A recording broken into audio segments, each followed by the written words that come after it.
on the stage today, and I mean that literally. We have Daenerys, we have Cersei, we have Jon Snow, we have Tyrion, to name but a few, all very much on the edge of something disastrous happening. The mood is somber. It's, world leaders uniting and disagreeing about how the world should be run. It can go south very quickly, and that's the brilliant part of the sequence, because you know how quickly things can turn on this show. It's a potential powder keg. So no matter what's happening, no matter who's meeting who, the potential for things to completely explode is always there.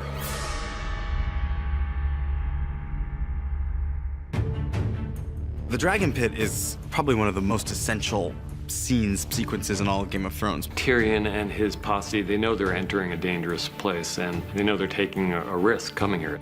You have 60+ hours at this point of main characters who you are really invested in, and it's enjoyable to put people together who haven't been together before and see how they would react to each other. It's people becoming aware of the smallness, I think, in their nature. No matter how much they fight each other, there's a bigger threat to life than just who's on the throne. You can say to anyone, this disease is coming, but until you can show them evidence, they won't get past their own smaller problems to fight the big problem. These things build over time, It takes 70 hours to get to this point. It takes 70 hours for the story to allow this scene to happen. There's a momentum that's up now which doesn't stop. So that's really exciting. It's incredible because I am the new kid on the block. And I've seen these guys for 6 seasons now. And then all of a sudden being part of the scene, I think this is going to be one of the scenes of this season.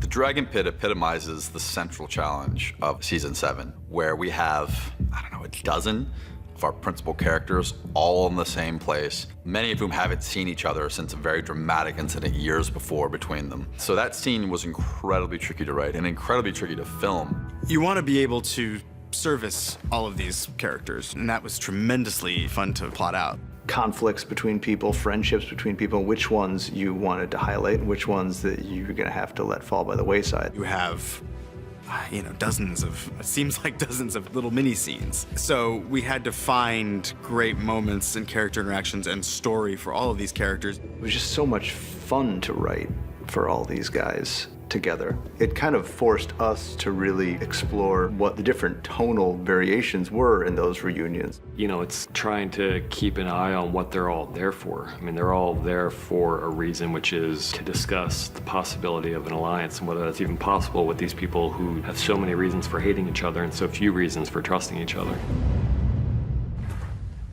Welcome, my lords.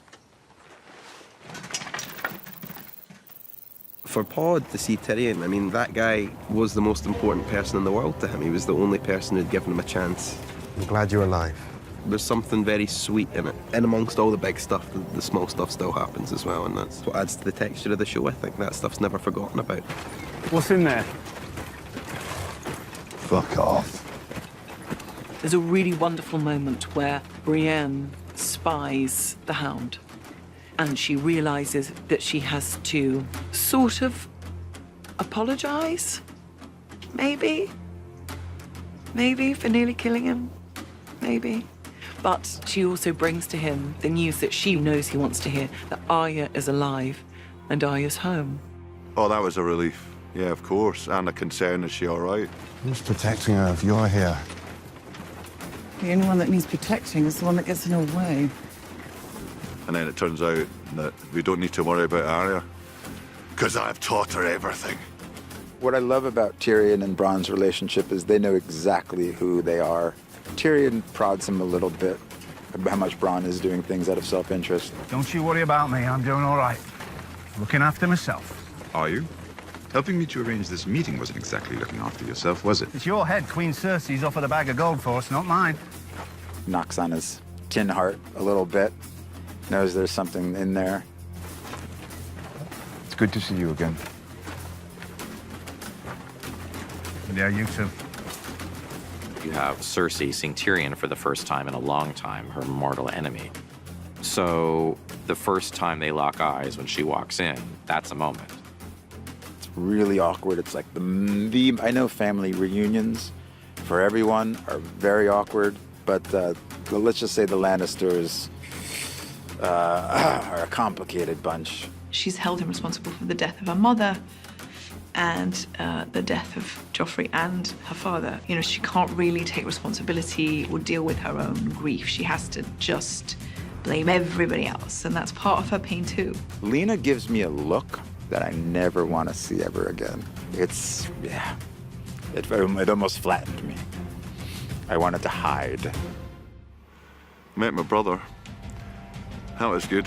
I had a standoff with him, which was great fun. That was great.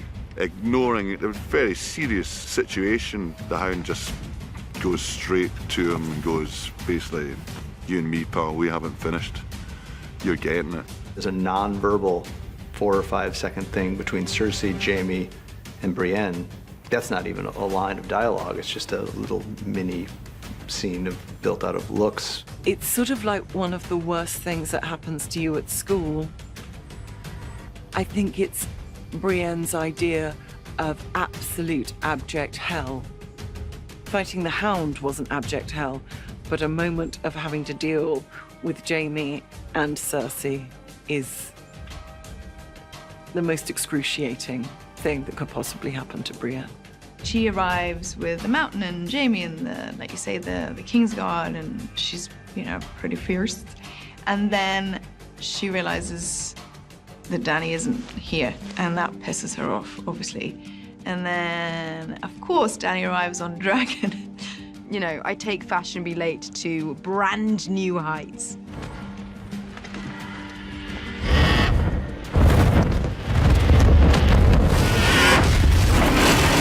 She's very theatrical with her entrance, though. Yeah. It's kind of funny that you go, wow, she really has to show off her power, but fair enough. And she tries desperately to not be impressed by that arrival, and everyone else, obviously, as you would, is standing up in awe of this. And then, you know, in walks this young beauty of a queen, and she's immediately beyond frustrated on many levels. We've been here for some time. My apologies. And then all she gets from Dany is apologies, you know, and that then drives her in the scene. She can't bear it. We have something to show you.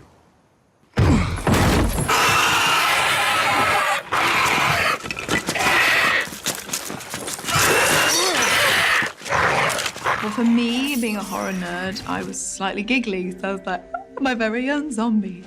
She has never, ever seen anything like this before. And this is a creature that defies her. This is a creature she doesn't know how to disable. She doesn't know how to kill. This is something else. Daenerys has seen it, and she's aware of it, and it's frightening, but she is just watching Cersei. Like, she just needs to know that this has affected her. You know, she's always had that notion of creatures like this, that they don't exist, and it's nonsense. And so I think when he's there, she's back as a kid, just, you know, realizing everything her grandma, her nannies told her was real. She's staring into a face that she never thought existed. For Jaime, this is like definite proof that there is no choice. Clearly, this thing, we have to deal with this, and he believes them all. He believes his brother, but he also believes Daenerys and Jon Snow when they say that they saw 100,000 of these beings. That's where his head is.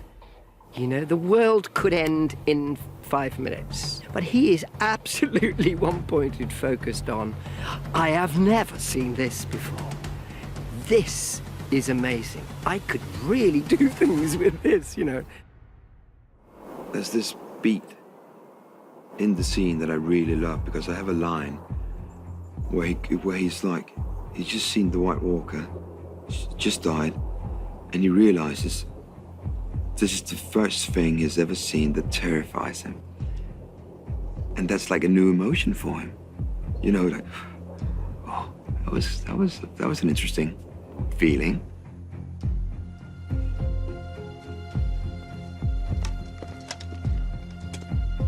I'm going back to my island.